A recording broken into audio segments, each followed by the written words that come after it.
Assalamualaikum warahmatullahi wabarakatuh. Pada video kali ini saya kembali lagi membuat materi tentang pembelajaran tentang aktivitas saya, pekerjaan saya sebagai dosen. Nah, pada kesempatan ini saya akan mereview pekerjaan yang sudah mahasiswa saya lakukan di pertemuan kelima tentang mata kuliah wawancara. Nah, eh, topik pembicaraan kita hari ini tentang jenis wawancara.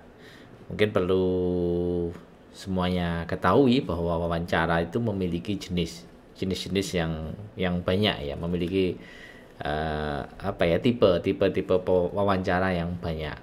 Di antaranya mungkin yang paling populer adalah tidak terstruktur, terstruktur dan sangat terstruktur. Nah, bisa jadi seperti itu. Nah, eh, tadi sudah banyak diskusi ya di LMS, menggunakan LMS, dan sudah saya baca-baca. Nah, kali ini saya akan mencoba untuk mereview, untuk melihat dan membahasnya secara detail. Mungkin ketika saya menemukan ada hal-hal yang mungkin bisa kita bahas, dan teman-teman tadi juga sudah membuat contoh-contohnya. Nanti di akhir saya juga akan sedikit memberikan materi tentang sebenarnya bagaimana sih menata wawancara itu. Nah, oke. Yang pertama kita lanjut ke materi. Baik, ini tugas kalian. Alhamdulillah sudah selesai Anda kerjakan. Oke, kita lihat dari ini ya. Misalnya punyanya Mas Rifki ini. Wawancara terstruktur adalah jenis wawancara menyiapkan format yang sudah dibuat sebelumnya. Nah, secara sederhananya terstruktur itu berarti ada guideline yang sudah dibuat sehingga kita tinggal mengikuti guideline itu. Contohnya misalnya ini ya. Kurang lebih seperti itu ya. Contohnya menurut kalian SMA 1 sahabat ini setuju kebijakan kelas, setuju. Apakah jadi semacam hanya menanyakan pertanyaan-pertanyaan gitu ya. Sehingga nanti dari jawaban-jawaban itu nanti direkam terus nanti jadikan sebuah data. Kurang lebih seperti itu. Nah, kalau wawancara tidak terstruktur, coba kita lihat. Wawancara tidak terstruktur adalah wawancara yang menggunakan format tetap dalam pelaksanaannya. Maksudnya seperti apa ini? Nah, apa bedanya dengan terstruktur kalau gitu? Ini kan ada format juga. Kalau ini ada tidak menggunakan format. Mohon maaf. Tidaknya di sini tidak menggunakan format sebelumnya. Jadi kalau terstruktur ada formatnya, ada guide-nya, atau kalau tidak terstruktur tidak ada guide-nya. Apakah seperti itu? Ya, nanti saya jelaskan lebih lanjut. Kita lihat definisi-definisi yang lain nanti. Nah, misalnya ini bersahabat dan seterusnya. Kalau yang semi terstruktur, oke, ini ibaratnya semi terstruktur dulu tengah-tengahnya ya, bisa jadi. Oke, kita lihat yang lain, definisi yang lain. Misalnya siapa ya? Wawancara berdasarkan perangkat yang telah sama ya. Tidak terstruktur, tidak menggunakan format tetap. Nah, ini sama saja ini. Coba kita cari yang agak berbeda. Ini malah sama persis ini kayaknya.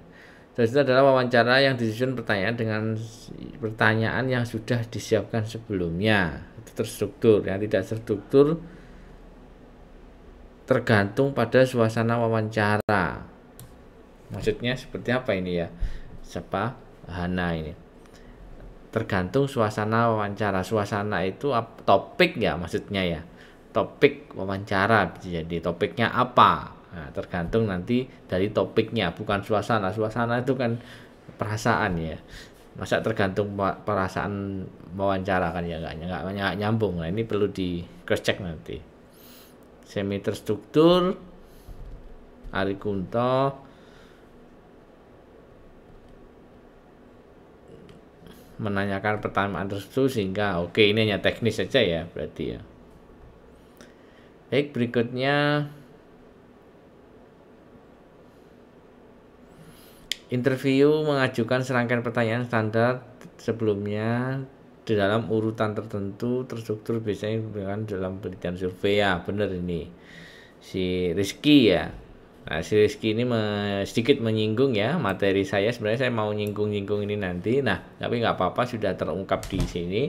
Jadi salah satu fungsi dari wawancara terstruktur itu adalah digunakan untuk menggunakan survei, wawancara-wawancara survei. Dan nanti mungkin di tugas Anda di awal di UTS nanti kan ada wawancara survei ya. Nah, salah satunya mungkin bisa menggunakan wawancara terstruktur ini. Nah, wawancara terstruktur ini ya ini nanti outputnya juga nanti bisa dalam bentuk survei. Nah, survei tentang apa nanti tinggal tergantung apa yang Anda ingin surveikan. Oke. Wah, ini ada sumbernya ya. Saya senang kalau mahasiswa saya mengutip, mendefinisikan sesuatu ada sumbernya. Kita lihat coba. Terus wawancara terstruktur atau struktur interview. Pengumpulan data telah mengetahui yang pasti tentang informasi yang akan diperoleh. Baik. Jadi wawancara terstruktur itu digunakan ketika si pewawancaranya itu sudah tahu kira-kira apa yang mau diungkap gitu ya, atau tujuan informasi apa yang akan diperoleh, jadi sudah jelas tujuannya. Itulah salah satu fungsi terstruktur. Tidak hanya sebatas tadi ya, tidak hanya sebatas bahwa wawancara terstruktur itu hanya ada guide-nya atau tidak hanya sebatas itu, tetapi sebenarnya bisa lebih luasnya, lebih secara lebih luas sebenarnya ada konteks-konteks tertentu, salah satunya menurut Safa Kamila ini. Terus meskipun wawancara diandalkan tapi kurang fleksibel karena pengumpulan data yang menyiapkan instrumen penelitian berupa pertanyaan-pertanyaan tertulis, alternatif jawab pun yang juga telah disiapkan. Nah, ini kurang fleksibelnya ini bisa jadi ya sangat terbatas informasi yang didapatkan, bisa jadi ya. Karena ya kita bertanya menjawab gitu aja. Kurang adanya probing, kurang adanya eksplorasi. Bisa jadi seperti itu. Wawancara tidak terstruktur, misalnya ini. Pengumpulan data tidak menggunakan pedoman wawancara telah disusun, oke, sama dengan yang lain. Hanya berupa garis-garis besar permasalahan yang ditanyakan. Oke. Oleh karena itu, wawancara ini tidak digunakan untuk merekrut pelamar yang berkualitas tinggi. Oke, karena memang tidak terstruktur ini ya apa namanya? Bisa jadi apa yang mau kita gali itu ya sifatnya masih general ya.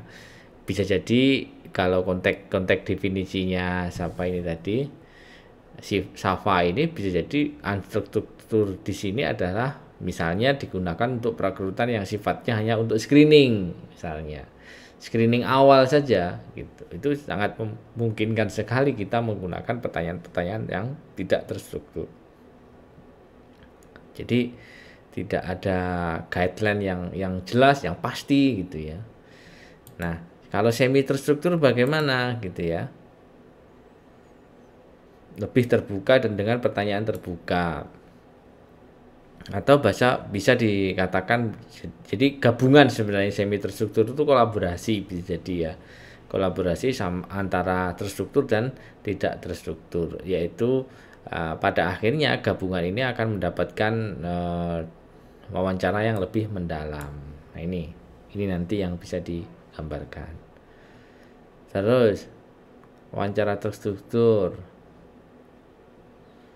oke, sama ya. Coba kita nyari yang definisi yang agak berbeda juga. Kira-kira poin-poin apa yang bisa kita dapat dari kerjaan teman-teman ini.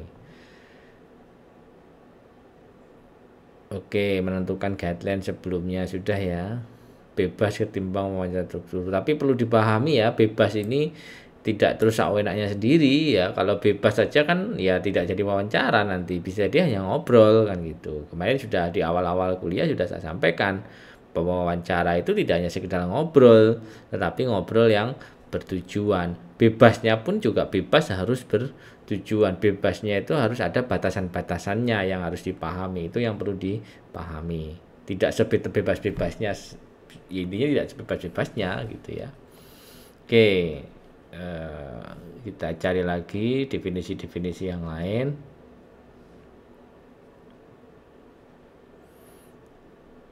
Struktur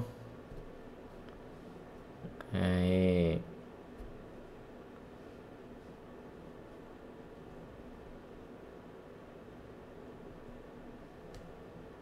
Oke, maksudnya Afrizal ini dan alternatif jawaban sebelum wawancara dimulai.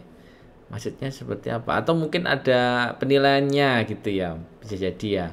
Jadi ketika nanti individu atau klien atau interviewee itu jawabannya apa, nanti arahnya nilainya berapa. Kalau jawabannya apa, nilainya apa. Kurang lebih seperti itu. Jadi guideline-nya itu tidak hanya sekedar pertanyaan saja, tetapi bisa jadi guideline-nya itu berupa jawaban-jawabannya pun sudah apa ya, sudah kemungkinan ditebak itu sudah ada apa ya, sudah ada kuncinya, sudah ada normanya, kurang lebih seperti itu.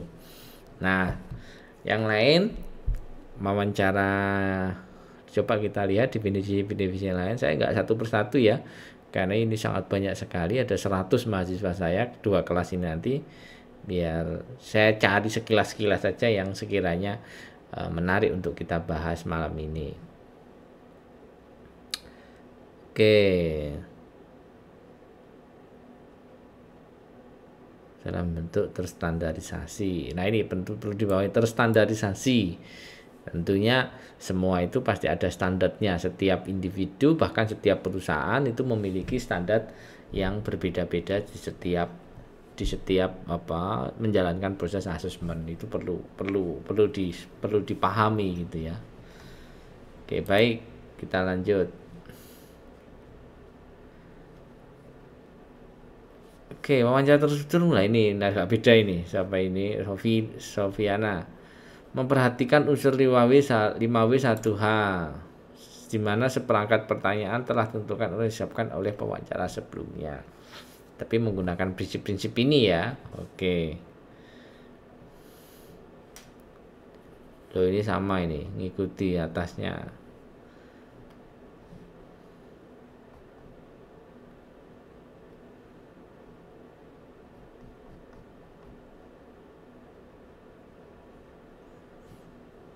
Guideline wawancara sama.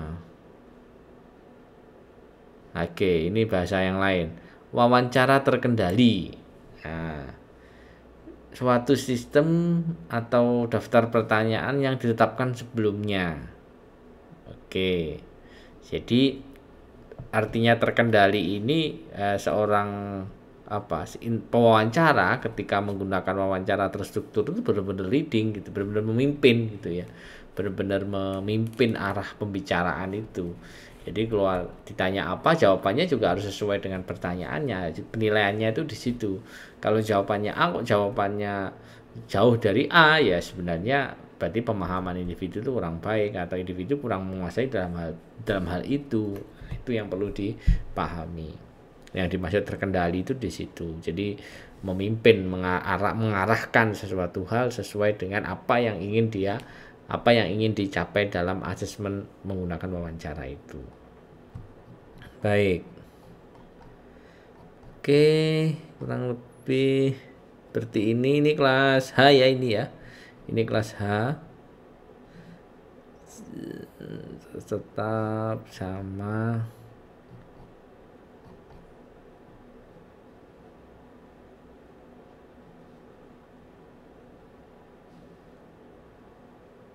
Oke.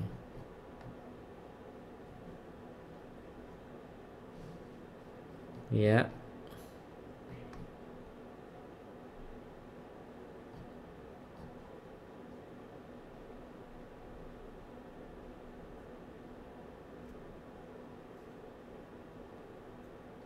Nah, ini tambahan ya, memang lebih banyak menggunakan pertanyaan tertutup ya, pertanyaan terstruktur ini. Jadi lebih ya tadi ini fenomena, memahami fenomena dan seterusnya, itu kan lebih ke arah survei tadi ya, bisa jadi.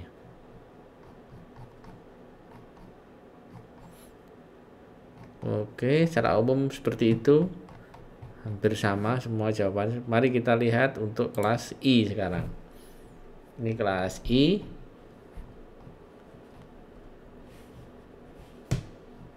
Oke, baik, kelas I kita lihat.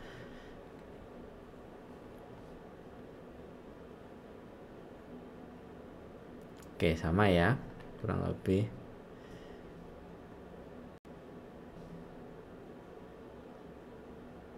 Menyiapkan format sesuai dengan dibuat sebelumnya. Baik. Wajah. Oke, tadi sudah ya, sudah saya bahas ya. Jadi terstruktur itu jika si pewawancaranya itu ingin mengetahui informasi yang pasti. Nah, itu kata kunci juga itu.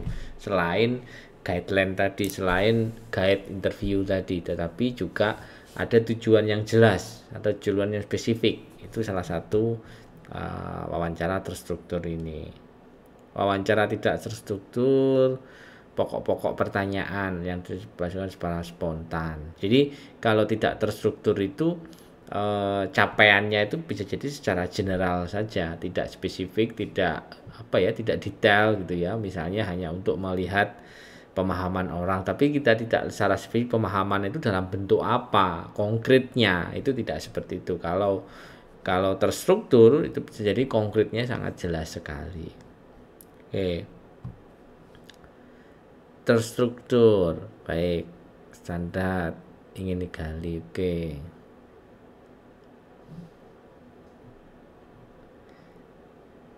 coba kita lihat contohnya ya. Ini sepertinya contohnya sangat menarik, satu topik sama ini, bagus ini Irba ini.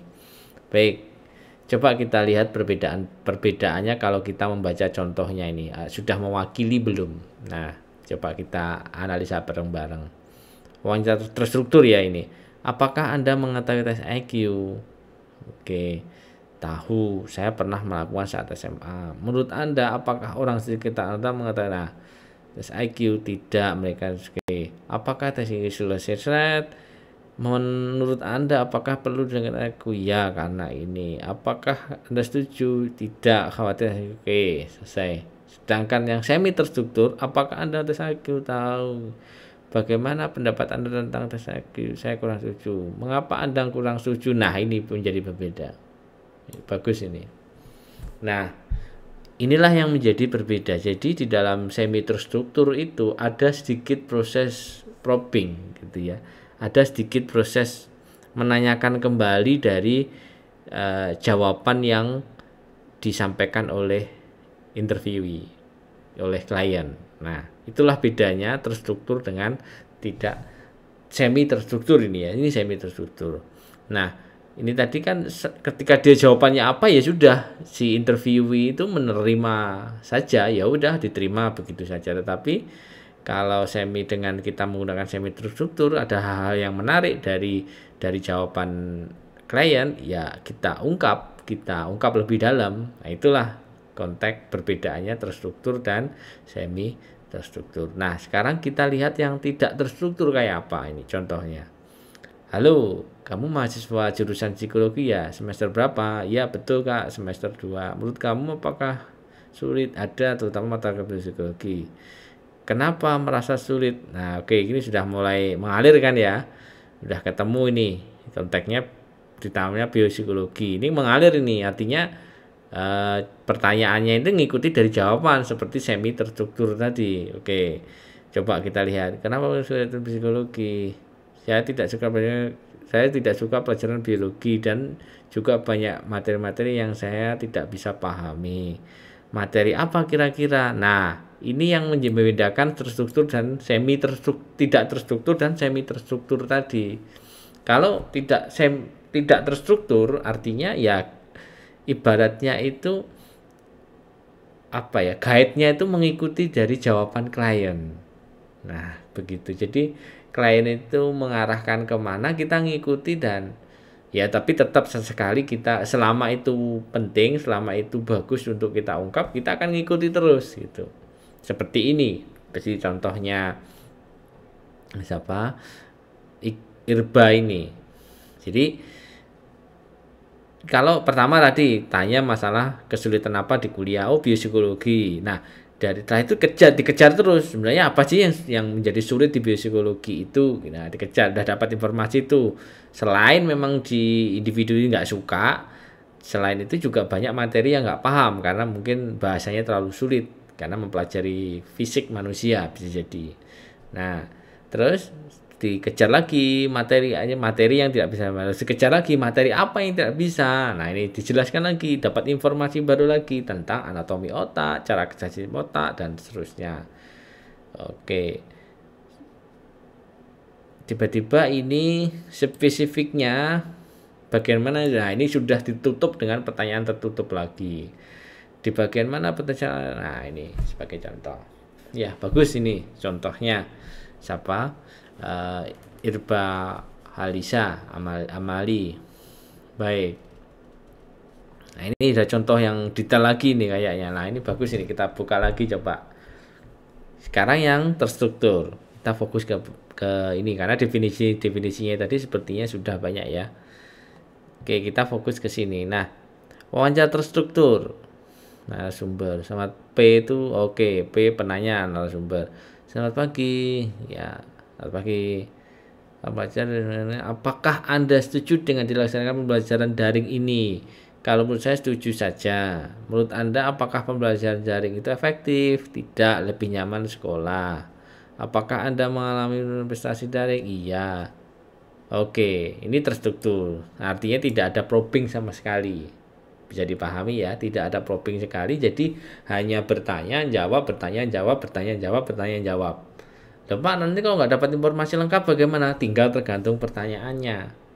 Apakah Anda mampu membuat pertanyaan yang bagus, membuat pertanyaan yang benar-benar detail. Nah, kuncinya kalau terstruktur itu adalah di guide-nya nanti.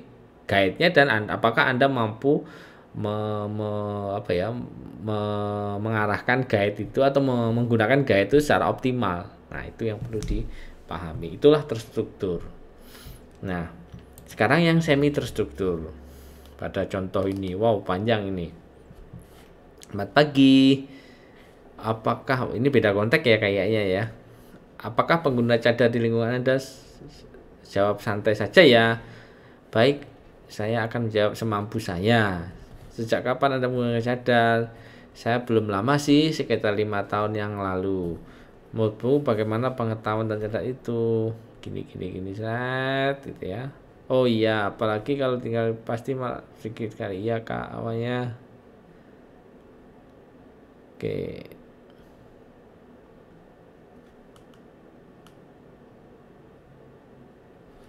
Nah ini, oh sampai sini. Ya, kok tiba-tiba lanjut ke tamuran, saya mikir. Nah ini saya nggak tahu ini probingnya di mana ya. Oke, yang semi terstruktur kayaknya ini masih sama dengan terstruktur ya kayaknya.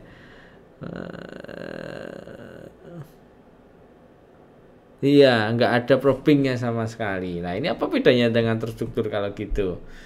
Ya, husnul hasanah. Tapi enggak apa-apa lah gitu ya. Coba kita lihat yang tidak terstruktur.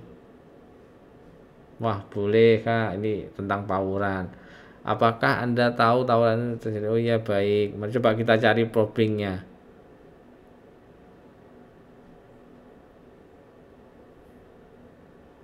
Nah, oke, ini masih oke deh. Ini agak sedikit probing ya, tapi tidak nampak sekali. Saat itu saya baru oke. Jadi probingnya tidak begitu nampak seperti yang sebelumnya tadi. Oke, enggak apa-apa. Tapi tentunya harus bisa dibedakan ya antara terstruktur, tidak terstruktur, itu harus jelas perbedaannya. Baik.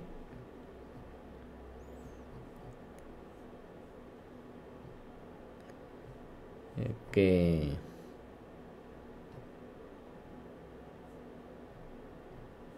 Ini siapa ini? Banyak sekali nih, coba kita lihat. Afifatun. Ya, coba.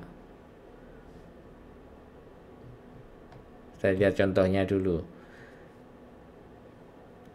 Singkat atau terstruktur. Ya, tidak selalu singkat ya. Terstruktur itu juga bisa panjang tergantung pertanyaannya. Kalau pertanyaannya banyak jadinya nggak jadi singkat ya. Jadi nggak selalu pertanyaan wawancara terstruktur itu selalu singkat.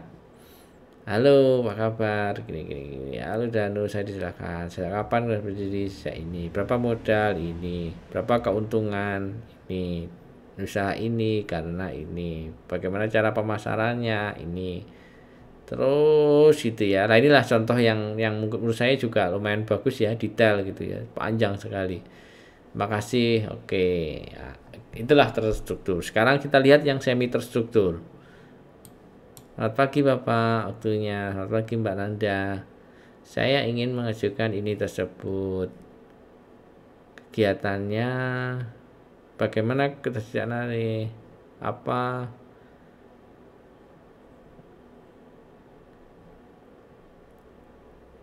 Nah, ya ini probingnya juga belum nampak ya. Mungkin ini tapi kayaknya. Jadi diminta pendapat itu. Ya semi itu memang transparan antara terstruktur dan tidak terstrukturnya. Terus berikutnya,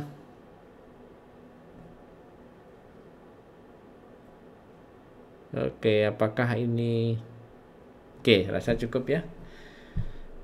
Oke, coba kita lihat semuanya. 5W1H tadi juga sudah ada.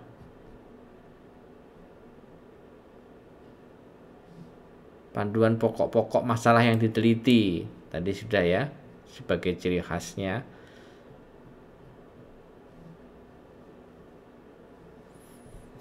Oke.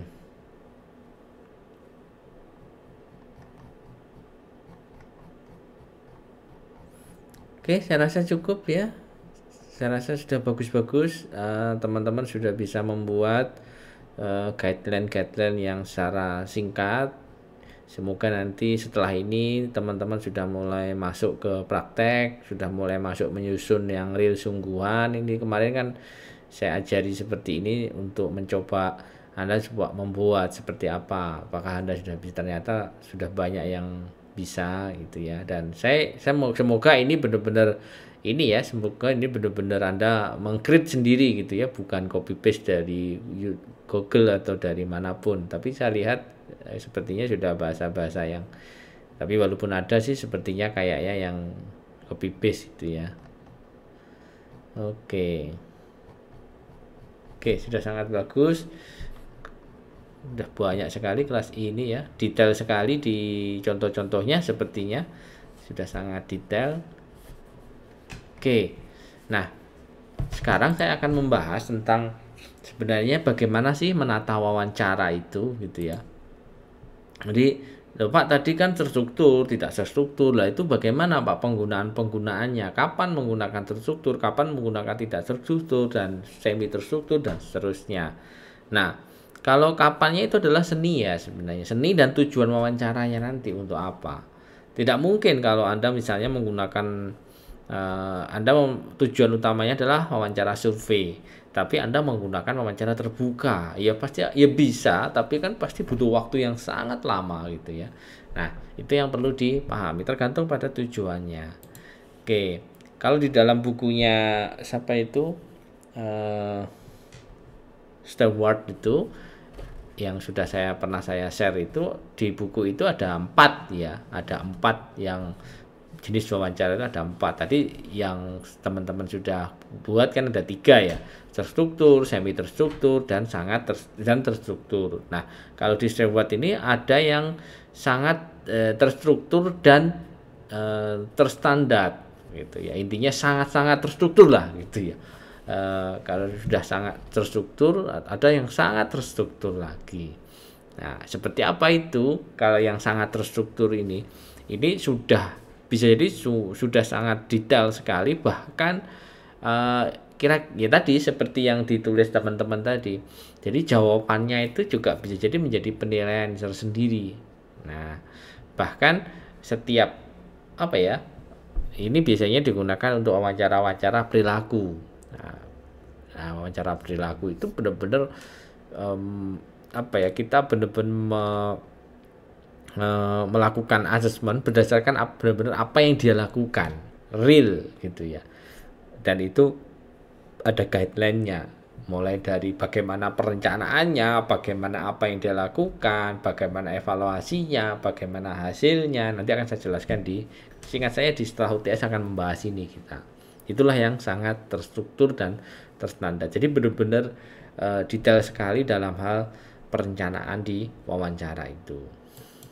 Nah, ini yang perlu dipahami. Ini juga ada di bukunya Stewart itu. Nah, ini kalau ini dari 4 tadi ya, tidak terstruktur, semi, sangat terstruktur, terstruktur dan sangat terstruktur. Nah, coba kita lihat apa sih yang bisa diperoleh gitu ya dari masing-masing ini, masing-masing tipe wawancara ini. Kalau yang tidak terstruktur ini high ya, tinggi, medium dan low. Jadi kalau yang tidak terstruktur ternyata dapat informasi yang dalam, bukan high, informasinya dalam. Jadi justru malah terstruktur itu dapat informasi yang dalam ya, gitu, depth, informasi potensial. Jadi informasi yang mendalam. Nah, informasi yang mendalam itu bisa jadi tergantung nanti, terutama tergantung dari pertanyaannya, gitu ya. Itu yang perlu dipahami. Ini yang tidak terstruktur ya, non schedule ini kan tidak terstruktur ya. Sorry, maaf tadi saya ngomong terstruktur sudah. Oke, saya ulangi lagi. Ternyata pertanyaan yang non schedule, yang tidak terstruktur itu bisa mendapatkan informasi yang dalam dan luas, ya kan? Jadi informasinya itu bisa luas sekali karena tidak terstruktur, tidak dibatasi. Kita bertanya itu tentang apa pendapat Anda, ceritakan pengalaman Anda, apa yang Anda ketahui tentang ini, apa yang Anda tentang itu, gitu. Jadi sangat luas sekali, tidak terus dibatasi. Menurut Anda apakah ini ya? Gitu. Itu kan sudah mengarahkan. Itu yang perlu dipahami. Nah, semakin terstruktur maka informasi yang didapatkan juga semakin spesifik gitu tentunya. Bukan berarti tidak mendalam, tapi spesifik, ya sesuai dengan tujuannya itu. Maka dari itu kalau wawancara-wawancara yang sangat terstandar itu pasti digunakan untuk wawancara yang sifatnya memang tujuannya itu jelas. Misalnya untuk menilai seseorang, sifatnya untuk merekrut seseorang, menggali potensi seseorang, melakukan asesmen terhadap seseorang, itu pasti mempunyai standar yang sangat tinggi terhadap guideline pertanyaannya. Oke, coba kita lihat lagi yang berikutnya. Oke, degree precision of reproduksi reliability-nya. Nah, ternyata reliability-nya kalau yang non schedule sangat rendah. Ya karena itu tadi, tidak ada acuan, tidak ada panduan, tidak ada skema yang jelas, ya pasti akan rendah gitu. Terus berikutnya kontrol dari interviewnya itu juga rendah. Jadi tidak ada sekali itu di situ. Itu yang perlu dipahami. Dan yang berikutnya adalah skill. Ya. Nah, kalau yang non schedule dibutuhkan skill yang tinggi. Nah, ini skill interviewnya ya maksudnya ya. Nah, skill interviewnya juga kalau yang non schedule ini membutuhkan skill interview yang tinggi. Karena kalau Anda masih belajar, jangan sampai jangan sampai mencoba-coba gitu ya. Kalau Anda masih belajar ya sepertinya jangan coba menggunakan yang tidak terstruktur. Terus yang berikutnya kesempatan adaptasi untuk situasi gitu ya. Keandalan data bisa jadi. Nah, itu juga perlu dicek ini.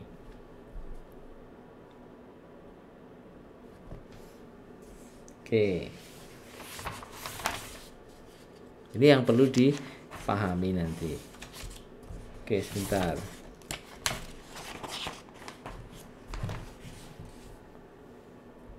Oke, nah ini yang non schedule tadi, keandalan datanya juga semakin tinggi. Terus yang terakhir adalah preparation of required interview. Jadi di non schedule ini bagaimana individu itu menggunakan perasaan-perasaannya itu juga sangat terbatas dibandingkan dengan yang sangat terstruktur. Nah, ini dari teman-teman bisa melihat aja bagaimana potensinya, bagaimana reliability-nya gitu ya. Atau validitas reliabilitasnya, bagaimana mengontrol dari interview itu gitu ya. Sepanjang sepanjang berjalannya pertanyaan itu bagaimana individu itu bisa mengontrol pertanyaan itu dengan baik, itu dilihat dari sini. Kalau jadi saling apa ya, saling berkaitan satu dengan yang lain, ada yang tinggi, ada yang rendah, ada yang medium. Nah, ini yang perlu dipahami. Jadi non schedule dan sangat terschedule pasti akan berlawanan pasti. Kalau di sini sangat bagus, di sini pasti sangat rendah. Di sini sangat bagus, di sini pasti sangat rendah. Jadi sangat berlawanan satu dengan yang lain. Inilah hal-hal yang perlu dipahami plus minusnya dari masing-masing tipe interview ini. Nah, sebaiknya bagaimana? Ya tentunya sebaiknya kalau kita memang sudah punya pengalaman yang tinggi, sebaiknya ya juga kita bisa menggunakan kombinasi, atau bisa jadi ya kita fokus dalam hal-hal tertentu, atau kita fokus pada tujuan dari wawancara itu untuk apa. Itu yang perlu digarisbawahi. Yang penting jangan sampai salah. Kita wawancaranya tujuannya untuk ini, tapi kita menggunakan jenis wawancara yang bukan untuk itu. Itu yang akan saya tegaskan di sini. Nah, jadi hati-hati menggunakan jenis wawancara ini. Tidak semua jenis wawancara ini bisa digunakan untuk konteks-konteks tertentu. Itu yang harus dipahami. Nah, kalau kombinasi bagaimana, Pak? Nah, ini ada beberapa model yang perlu dipahami. Di bukunya Stewart juga ada, sudah saya sampaikan. Nah, model yang pertama itu adalah model yang datar seperti ini, seperti pipa ya ini ya. Jadi pertanyaannya terbuka dan tertutup saja. Jadi kombinasinya hanya terbuka dan tertutup, menggunakan pertanyaan terbuka dan pertanyaan tertutup. Nah, ini yang perlu dipahami. Ya. Jadi yang model pertama ini biasa sering digunakan untuk survei, untuk wawancara-wawancara jurnalis, untuk wawancara mungkin termasuk psikologi, itu juga di bidang ini ya, untuk melihat sikap, reaksi, perhatian. Itu model pertama ini.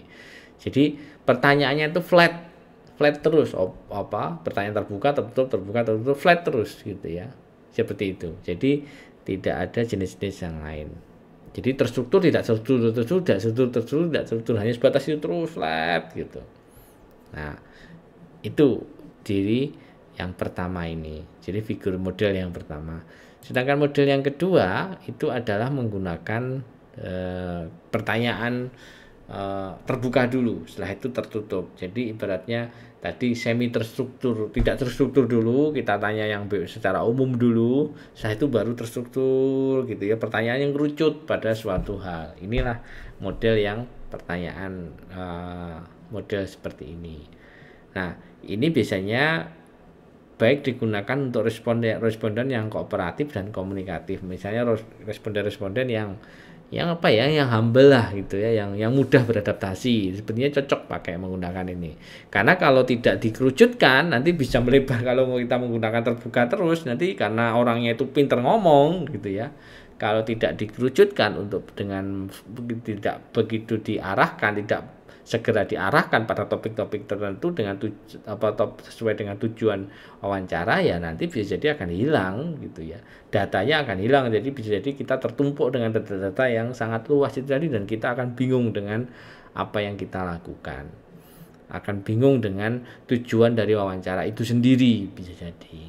Nah, kalau ini tidak segera dilakukan, inilah model yang kedua. Nah, model ketiga adalah kebalikannya dari model yang kedua tadi, yaitu tertutup dulu baru terbuka. Nah, ini bisa digunakan untuk konteks-konteks yang ibaratnya orang tuh panasnya itu di belakang gitu ya. Orang itu butuh adaptasi terhadap orang-orang baru. Kalau sudah nyaman, mereka akan terbuka. Itu cocok menggunakan model-model yang pertanyaan pertama tuh ringan-ringan dulu aja deh, pembahasannya tidak terlalu serius gitu ya. Setelah itu baru kalau sudah mulai merasa nyaman, si klien sepertinya sudah nyaman dengan kondisi kita, baru kita tutup dengan pertanyaan-pertanyaan yang terbuka. Itulah yang perlu dipahami. Terus berikutnya adalah yang model keempat ini. Jadi seperti jam waktu itu ya. Jadi terbuka dulu. Sebenarnya ini hampir mirip pertanyaan atau tidak terstruktur ya, pertanyaan tidak terstruktur. Eh, jenis wawancara tidak terstruktur, walaupun di tengahnya diisi dengan terstruktur gitu ya. Tertengahnya ini diisi dengan pertanyaan-pertanyaan yang spesifik gitu. Setelah itu diminta untuk mengarahkan lagi untuk membuka hal-hal yang berbeda. Nah, ini biasanya digunakan untuk penelitian-penelitian, bisa jadi penelitian-penelitian yang sifatnya mengungkap fenomenologi gitu ya, mengungkap tentang topik tertentu gitu ya, yang tujuannya adalah untuk mempersempit. Misalnya COVID sekarang ini. Jadi COVID itu kita pertanyaannya secara umum dulu. Misalnya kita berbicara COVID secara umum. Nah, dari jawaban-jawaban itu ternyata ada hal-hal yang sepertinya sangat menarik untuk dikaji lebih mendalam. Itu diisi di tengah ini. Nah, dikerucutkan di tengah ini. Setelah dikerucutkan di tengah ini, diminta lagi untuk berpendapat bebas tentang apa yang sudah dikerucutkan itu tadi. Nah, kurang lebih seperti itulah arah topik, arah pembicaraannya, wawancara itu kurang lebih seperti itu. Nah, ini yang perlu diketahui oleh teman-teman, bahwa wawancara itu tidak hanya sekedar ngobrol, tetapi wawancara itu seni gitu ya. Seni bagaimana kita mengatur arah pembicaraan, arah jawaban itu mengarah ke topik-topik tertentu, ke ke arah-arah tertentu sesuai dengan apa yang ingin ditujukan, apa yang ingin diungkap. Itu yang perlu dipahami. Ya, itu tadi seperti apa yang saya contohkan tadi. Yang berikutnya kebalikannya dari model keempat. Jadi pertanyaan-pertanyaan tertutup dulu, setelah itu terbuka, setelah itu tertutup lagi gitu ya. Ya, ini nanti secara spesifik bisa, kalau jika ada pertanyaan silahkan komen di bawah ini, ke bawah ya, di komen, nanti bisa saya jawab di situ deh kalau mau, atau mungkin bisa menghubungi saya kalau memang ada kebingungan. Tetapi hal yang perlu dipahami oleh mahasiswa adalah ini pengetahuan saja yang saya sampaikan, ini pengetahuan, walaupun ada nanti ya nggak sampai ke sini, mungkin apa yang Anda lakukan bisa jadi hanya pertanyaan terstruktur gitu aja ya, atau yang tadi yang model pertama itu bisa jadi hanya model pertama saja. Jadi tidak seperti, tapi ini semua saya sampaikan biar Anda punya wawasan, oh ternyata wawancara itu tidak sesimpel itu gitu. Ternyata wawancara itu ada guideline-nya, ada panduan-panduannya, ada model-modelnya yang harus kita ikuti. Itu yang perlu dipahami. Oke. Sepertinya sudah habis materi saya. Itu saja dari saya hari ini tentang feedback dan materi tentang jenis wawancara. Semoga menginspirasi, semoga bisa mendapatkan pengetahuan, menambah wawasan, dan saya yakin teman-teman semangat terus untuk belajar, dan saya berdoa kalian juga sukses di kemudian hari dan bisa menggunakan ilmu ini di kemudian hari untuk hal-hal yang positif, untuk hal-hal yang baik untuk kehidupan Anda. Baik, saya akhiri. Wassalamualaikum warahmatullahi wabarakatuh.